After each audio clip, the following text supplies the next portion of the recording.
Hey, what's up? Hope you're doing well during these times. So this is an introduction for my music video lessons that I'm going to be giving you guys.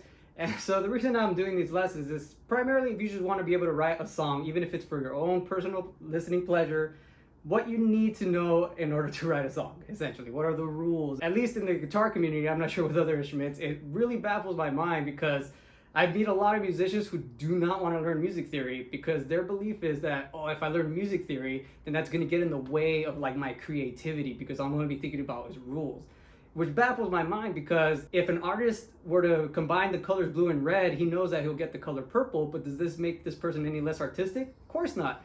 And in fact, the better they understand how to combine these colors, the different shade of purple that they'll be able to get. And so the same could be said about music. You know, once you learn the rules, you know what to expect and how to break them, essentially. So the way these music lessons are going to roll out, it's not always going to be me with an instrument or me on the piano kind of thing, just because sometimes it's just something that we need to think about in order to become a songwriter, you know? So sometimes it's not always just playing an instrument.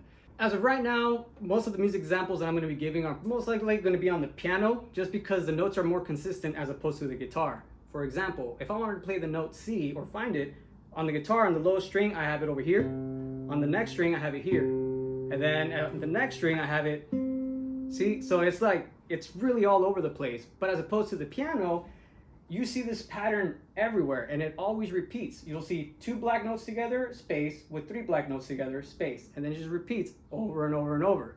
And so with the piano, the one with the 2 black keys, this one right here is always C. So it's a lot easier to understand the rules of music because you can visually see how the notes are interacting with each other. So that's why it's usually recommended to learn piano if you want to learn how to write music. Now, you don't have to be a virtuoso piano player, but at least this helps at least glue in the concepts of what the notes are doing, if that makes sense.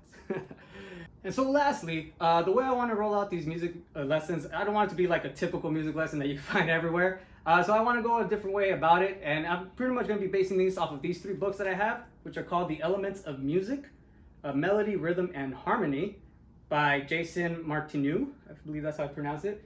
And so I actually had this book when I was really little, and it had some concepts that literally flew over my head. But from the little I've been reading so far about this, it helps visualize in different ways the concepts of music.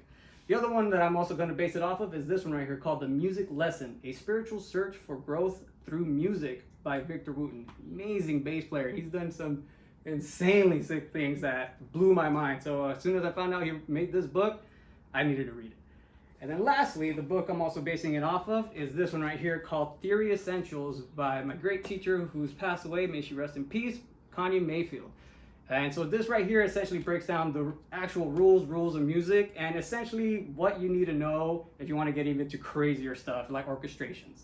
So thanks for watching. Hope you guys enjoyed the lessons and stay tuned and feel free to ask any questions. Hope you guys are being safe and until next time.